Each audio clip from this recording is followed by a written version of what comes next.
दोस्तों नमस्कार। दोस्तों, दिल्ली की सड़कों में, दिल्ली की गलियों में पोस्टर चस्पा है, मोदी जी हमारे बच्चों की वैक्सीन आपने विदेश क्यों भेज दिया। जरा कल्पना कीजिए, जो हालात हैं उसमें आने वाले वक्त में दिल्ली के बच्चे ही अगर सड़क पर निकल जाएं और पोस्टर चस्पा करने लगे कि मोदी जी आपने हमारे पिताजी की वैक्सीन को विदेश क्यों भेज दिया, तब सरकार का क्या जवाब होगा।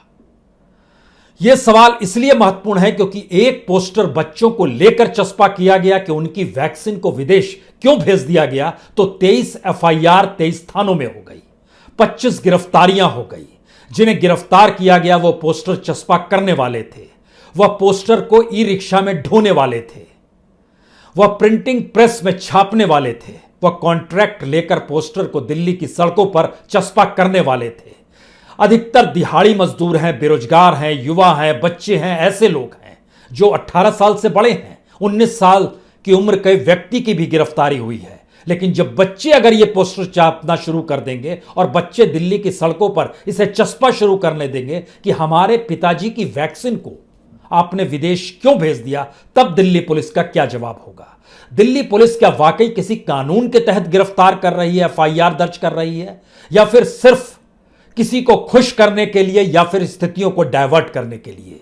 ये सारे सवाल इसलिए क्योंकि जिस आईपीसी की धारा एफआईआर में दर्ज की गई है वो आईपीसी 188 है और 269 है। आईपीसी की धारा 188 कहती है सरकारी अधिकारी की ओर से जारी आदेश या नियम का उल्लंघन किया गया। किसी भी सरकारी अधिकारी या पुलिस अधिकारी ने यह कतई नहीं कहा कि दिल्ली की सड़कों पर पोस्टर चस्पा नहीं होना चाहिए, फिर भी इस धारा को लगाया गया। न ही सरकार की तरफ से कहा गया कि आप पोस्टर चस्पा नहीं करें। दूसरी बात, जो कि 269 है, 269 आईपीसी की धारा, यह कोरोना बीमारी के प्रति लापरवाही बरतने के लिए है। लेकिन इस पोस्टर चस्पा करने के वक्त जो लोग पोस्टर चस्पा कर रहे थे उन्होंने मास्क पहना हुआ था। लापरवाही इस पोस्टर में लिखे शब्दों को लेकर हो सकती है, लेकिन इन शब्दों की हकीकत क्या है हमें लगता है यह भी जानना चाहिए।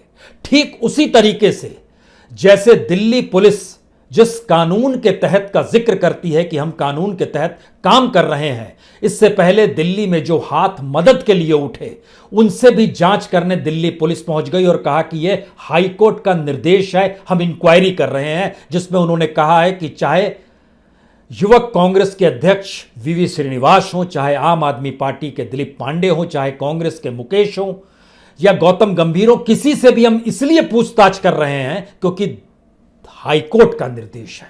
यहीं पर अगला सवाल आता है कि याद कीजिए, सुप्रीम कोर्ट में जस्टिस चंद्रचूड़ का यह कहा हुआ शब्द है कि किसी भी हालत में अपनी जरूरतों को लेकर अगर इस देश का नागरिक सरकार से सवाल करता है या सरकार को सोशल मीडिया पे भी कुछ लिख देता है तो सरकार ना उसे गिरफ्तार कर सकती है, ना ही उसके खिलाफ कोई कार्रवाई होगी, अन्यथा इसको कंटेम्प्ट ऑफ कोर्ट माना जाएगा। सुप्रीम कोर्ट के इन शब्दों को दिल्ली पुलिस ने नहीं माना, हाई कोर्ट के उस दिशा निर्देश को माना जिसमें उन्होंने श्रीनिवास से पूछताछ की, दिलीप पांडे से पूछताछ की।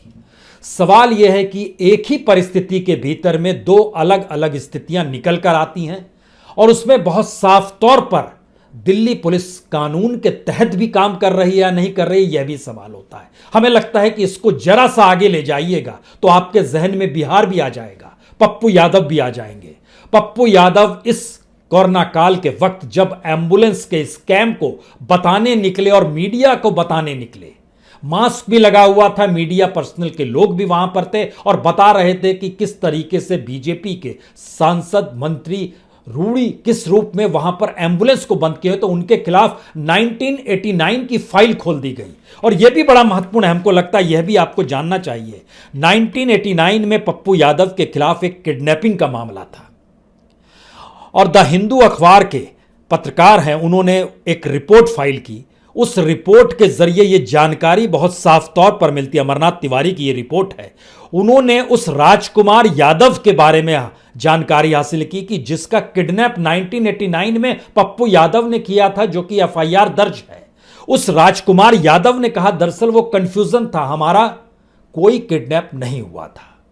तो आप कल्पना कीजिए कैसी कैसी परिस्थितियां इस देश के भीतर सरकार सत्ता की परिस्थिति को बचाने के लिए की जा रही है, यानी उन पर कोई आंच ना आए, उनसे कोई सवाल ना पूछे। सवाल अब इसके बाद का है कि असल में वैक्सीन की हकीकत है क्या और इस देश के भीतर की हकीकत क्या है, क्योंकि जिनकी मौत हुई है कमोवेश हर परिजन और हर घर के भीतर के परिजनों का दर्द है, उसने कुछ ना कुछ खोया है। एक लंबी फहरिस्त है जिसका जिक्र हमने इससे पहले भी किया, हम फिर आपको बता दें। जो बैंकर्स हैं देश भर के भीतर में 1200 से ज्यादा बैंकर्स की मौत हुई है। बैंकर्स आज भी गुहार लगा रहे हैं कि हमको वैक्सीन मिलनी चाहिए और वैक्सीन की कोई व्यवस्था अभी तक बैंकर्स के लिए नहीं की गई, जबकि सरकार के सारे काम बैंकर्स के जरिए ही हो रहे हैं। वैक्सीनेशन उनका क्यों नहीं हुआ? दूसरा सवाल, जो सेंट्रल सेक्रेटरीट सर्विस है उनकी तरफ से मांग की गई और कल ही मांग की गई कि वैक्सीनेशन की स्थिति हमारे साथ जोड़िए, तो प्राथमिकता हमें दीजिए, तो क्योंकि सेंट्रल सेक्रेटरीट सर्विस पूरे तरीके से सरकार का काम करती है और दिल्ली के भीतर 100 से ज्यादा सेंट्रल सेक्रेटरीट सर्विस से जुड़े हुए जो भी अधिकारी कर्मचारी थे उनकी मौत हो चली है। वैक्सीनेशन कितनों का हुआ ये एक सवाल है, लेकिन वैक्सीनेशन की मांग अब भी ये कर रहे हैं, इसका मतलब है बहुतों का वैक्सीनेशन नहीं हो पाया है। इतना ही नहीं, जो स्थिति निकल कर आई उसमें डॉक्टर्स, जो इंडियन मेडिकल एसोसिएशन है, उसने जब जानकारी दी कि पहली लहर में 756 डॉक्टर की मौत हुई और दूसरी लहर में 200 से ज्यादा डॉक्टरों की मौत हो चली है, उनके साथ भी तुरंत की परिस्थिति थी कि उसमें से कई डॉक्टर्स सिर्फ अपने काम में लगाए, वॉरियर्स के नाम पर चीजें चल रही थी, लेकिन उसमें भी कुछ डॉक्टर्स वैक्सीनेट नहीं हुए थे। वैक्सीनेशन की परिस्थिति के भीतर हमें लगता है कि सरकार ने इस दौर में क्या किया, और आप जब इस बात को लेकर बेचैन हैं कि जो वैक्सीनेशन था, जो वैक्सीनेशन बाहर दूसरे देशों में भेजा जा रहा था, वो कितने देशों में भेजा जा रहा था? दुनिया के तमाम देशों की पूरी लंबी फहरिस्त निकल कर आती है जिन जगहों पर वैक्सीनेशन भेजा जा रहा था। लेकिन सवाल यह नहीं है उन देशों का नाम ले, हम आपको एक जानकारी दें कि जनवरी से वैक्सीनेशन भेजना शुरू किया गया। जनवरी में भेजा गया, फरवरी में भेजा गया, मार्च में भेजा गया और अप्रैल में भी भेजा गया। यानी जिस वक्त दूसरी लहर भारत में छा चुकी थी, हर 2 लाख से बढ़ते बढ़ते जिस वक्त 3 लाख 4 लाख की स्थिति आ गई थी दिल्ली और देश के भीतर में, सबको मिला दीजिएगा, तब भी वैक्सीनेशन दूसरे देशों को भेजा जा रहा था। सरकार की जो मिनिस्ट्री ऑफ एक्सटर्नल अफेयर है उसने कोविड-19 अपडेट्स के नाम पर एक पेज क्रिएट किया है। उसमें जानकारी दी गई कि दरअसल जनवरी, फरवरी, मार्च तो ठीक है, अप्रैल के महीने में भी 10 अप्रैल को, 11 अप्रैल को, 12 अप्रैल को और 16 अप्रैल को, 4 तारीख को दुनिया के 9 देशों में वैक्सीनेशन भेजा गया। उसमें गुनिया है, उसमें पपुआ न्यू गिनी है, उसमें सीरिया है, उसमें जाम्बिया है, उसमें कैमरून है, उसमें अल्बानिया है, सारे देश हैं। जो आखिरी दिन था वो 16 अप्रैल का था जब सीरिया में वैक्सीनेशन भेजा गया और वैक्सीनेशन की संख्या थी 2,56,800। अलग अलग देशों में, बांग्लादेश में सबसे ज्यादा वैक्सीनेशन भेजा गया, 1,03,00,000। म्यांमार को भी दिया गया 37 लाख, नेपाल को दिया गया 24,48,000, श्रीलंका को दिया गया 12,64,000, ब्राजील को 40 लाख वैक्सीनेशन भेजे गए, मोरक्को को 70 लाख भेजे गए, मालदीव को 3,12,000 भेजे गए। एक पूरी फहरिस्त है। साउथ अफ्रीका को 10 लाख भेजे गए। और तो और स्थिति यह है कि जिस सारे वैक्सीनेशन के भीतर में, जिस देश के भीतर, जिस छोटे से देश में, नीरव मोदी याद है आपको, उनके साथी याद हैं, मेहुल चौकसी ने जिस देश में शरण ली है उस देश का नाम है एंटीगुआ एंड बारबुडा। उस देश को भी 27 फरवरी को 40,000 वैक्सीनेशन दिए गए। भारत की विदेश नीति जिन देशों के साथ है और भारत की विदेश नीति जिन दोस्तों के जरिए साथ है, वो सारी चीजें आपके आंखों के सामने है। कांगो को भी दिया गया 17,66,000, नाइजीरिया को दिया गया 40 लाख, सऊदी अरब को दिया गया 45 लाख, सबको मिला दीजिएगा तो 6,63,69,800 वैक्सीन दुनिया के अलग अलग देशों में बांटी गई। यह वो दौर नहीं है जिस दौर में हमें अपनी विदेश नीति के जरिए प्रूव करना है या भारत की ताकत का एहसास दुनिया को कराना है और अपनी दान परंपरा को हमको दुनिया को बताना है। यह वो दौर नहीं है। आज की तारीख में जब हम आपसे बात कर रहे हैं तो आज की तारीख में भारत के भीतर में 18 करोड़ 2 लाख वैक्सीनेशन हुए हैं, जिसमें फुल्ली वैक्सीनेटेड यानी दोनों डोज जिनको मिल गए हैं उनकी संख्या है 4 करोड़ 4 लाख। कुल मिलाकर ये 3% होते हैं। हमने 18 करोड़ वैक्सीनेशन भारत के भीतर किए हैं और दुनिया भर में वैक्सीनेशन 6.5 करोड़ से ज्यादा भेज दी है। तो दिल्ली की सड़कों पर अगर यह लिखा हुआ है कि मोदी जी हमारे बच्चों की वैक्सीन विदेश क्यों भेज दिया, और इसके समानांतर में कल को अगर कोई पोस्टर छाप देगा मोदी जी हमारे पिताजी की वैक्सीन को आपने विदेश क्यों भेज दिया, तो फिर ये सवाल तो उठेंगे और ये सवाल तो सरकार से पूछे ही जाएंगे, क्योंकि जो लंबी फहरिस्त है उसमें इस देश ने क्या क्या गंवाया है, क्या कोई कल्पना कर सकता है। इस देश के भीतर में यूं भी एजुकेशन सब तक नहीं पहुंच पाती है। एजुकेशन पहुंचती है तो 8वीं तक मिड डे मील की स्थिति रहती है, लोग पढ़ाई छोड़ देते हैं। हायर एजुकेशन तक इस देश के भीतर में सिर्फ 12% लोग पहुंच पाते हैं, और उस हायर एजुकेशन के भीतर भी जो प्रोफेशनल्स की तादाद होती है इस देश के भीतर में भी उनकी संख्या जो होती है 2 से 3% से ज्यादा नहीं होती है। अब आप कल्पना कीजिए जिस दौर में हमारे पास वैक्सीनेशन की कमी है और दुनिया मान रही है कि वैक्सीनेशन ही एकमात्र एक ऐसी जमीन है जिसमें आपको जब आप वैक्सीनेट हो जाएंगे तो आपकी मौत के चांसेस बेहद कम हो जाएंगे, नहीं के बराबर हो जाएंगे।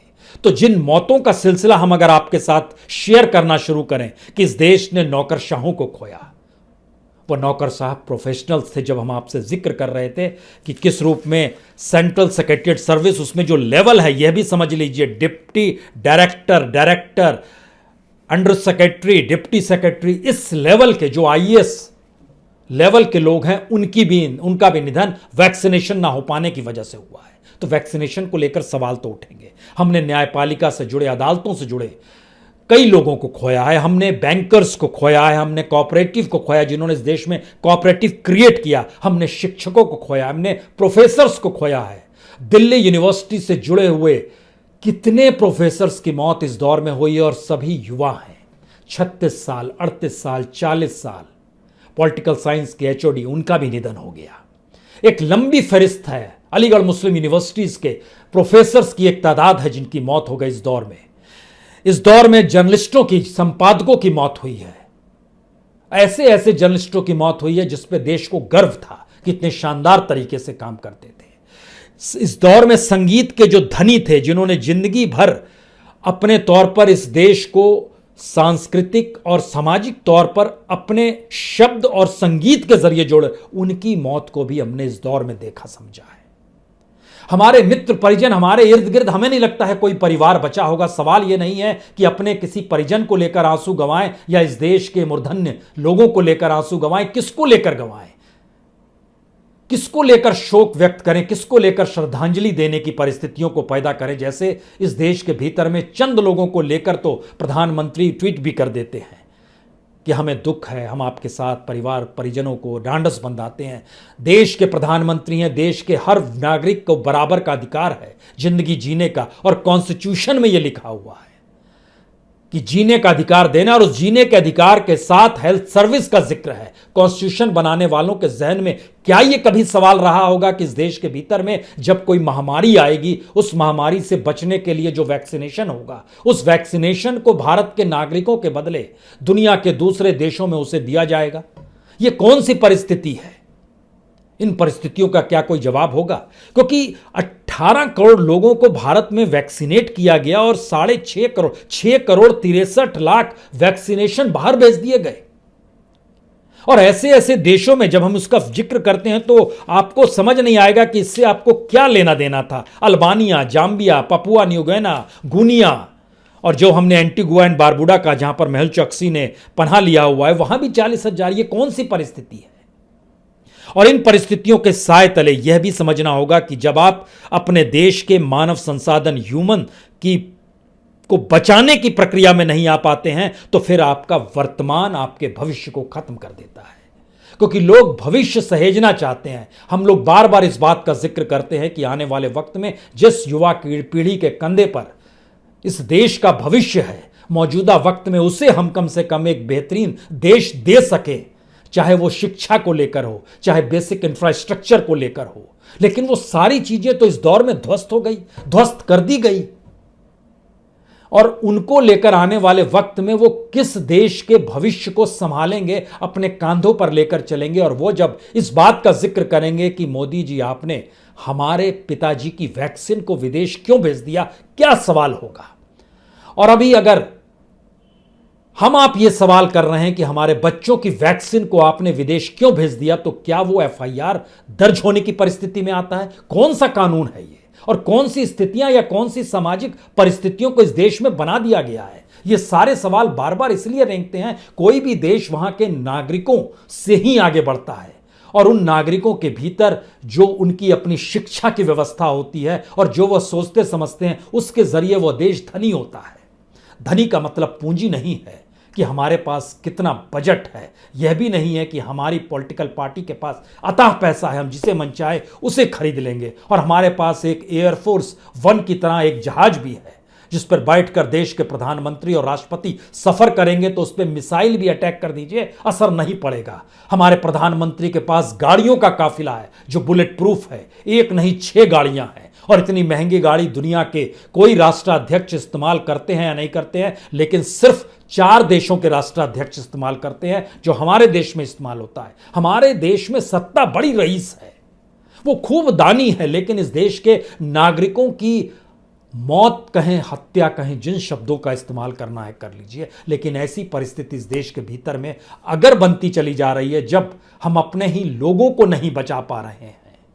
वो हर क्षेत्र से जुड़े हुए लोग हैं जिनका इस देश को लेकर योगदान था और आने वाले वक्त में योगदान रहेगा, और जो योगदान आने वाले वक्त में देंगे, हम उन्हीं को नहीं बचा पाने की परिस्थिति में आ रहे हैं, क्योंकि हमारे पास इंफ्रास्ट्रक्चर बना पाने की स्थिति में हम मेंटली नहीं आ पा रहे हैं, कोई विजन काम नहीं कर पा रहा है। और हम लड़ाई लड़ रहे हैं उस वैक्सीनेशन को लेकर जो समूची दुनिया में हर देश ने अपने नागरिकों को देने के लिए होड़ सी मचाई हुई है। हर कोई देना चाह रहा है, किसी भी तरीके से हमारे नागरिकों को मिल जाए। एक अजीबोगरीब स्थिति इसलिए है क्योंकि जो वायरस है, जो वैक्सीनेशन है, उस वैक्सीनेशन को लेकर मियाद वैक्सीनेशन की कमी की वजह से ही बढ़ाई गई। अगर वो 4-6 महीने पहले थी, एक गैप के बाद अब वो 12 महीने कर दी गई, तो ब्रिटेन में देखिए कि उसी वायरस को लेकर 12 हफ्ते 6 हफ्ते से बढ़ाकर 12 हफ्ते अगर भारत में की जाती है, तो ब्रिटेन में 12 हफ्ते से घटाकर उसको 8 हफ्ते और 6 हफ्ते पर ले आया जाता है, क्योंकि सबको चिंता अपने नागरिकों की होती है। सबको पता है कि नागरिक ही वो संपत्ति है, और नागरिक के भीतर में जो प्रोफेशनल्स होते हैं, पढ़े लिखे, उच्च ऐसे शिक्षावान लोग होते हैं, उनके जरिए देश आगे बढ़ता है। देश पॉलिटिशियन से आगे नहीं बढ़ता है।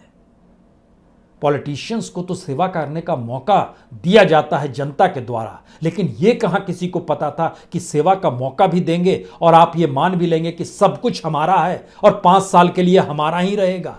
तब तक तो गंगा में बहुत पानी बह जाएगा। और अब तो यह मुहावरा भी फीका सा लगता है, क्योंकि गंगा के पानी के साथ जो शव बह रहे हैं उन्हें भी तो दुनिया देख रही है, भारत के लोग भी देख रहे हैं। इसलिए आखिरी सवाल, कल्पना कीजिए जब बच्चे हाथों में पोस्टर लेकर निकल जाएंगे, मोदी जी आपने हमारे पिताजी की वैक्सीन को विदेश क्यों भेज दिया, या विदेश को क्यों दे दिया।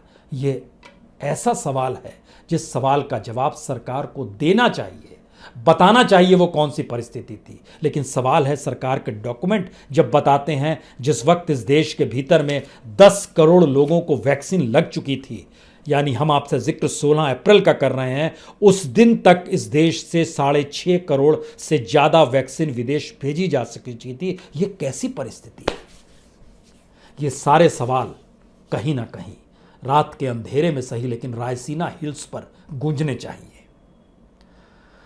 7 लोक कल्याण मार्ग पर भी ये सवाल उठने चाहिए। सुप्रीम कोर्ट के भीतर भी ये सवाल गूंजने चाहिए, और ये सवाल इस देश के हर नागरिकों के साथ खड़े होने चाहिए कि आखिर इस देश के नागरिकों की रक्षा करने के लिए ही इस देश की सत्ता होती है। तभी जनता अपने नुमाइंदों को चुनती है, और तभी पार्लियामेंट डेमोक्रेसी का लोकतंत्र कहलाता है। लेकिन स्थितियां अगर ढहती चली जाएंगी तो फिर एक ऐसी मुश्किल घड़ी है जिसमें वाकई यह सवाल भर रह जाएगा, यह देश और इस देश को संभालने वाले और इस देश को में रहने वाले लोगों के बीच कोई भी तारतम्य था, या एक दूसरे की फिक्र भी कोई कर भी रहा था, या नहीं कर रहा था। लोकतंत्र का ऐसा विभत्स चेहरा शायद कभी देखने को ना मिला हो, लेकिन सब कुछ हमारी आंखों के सामने है। बहुत बहुत शुक्रिया, बहुत बहुत शुक्रिया।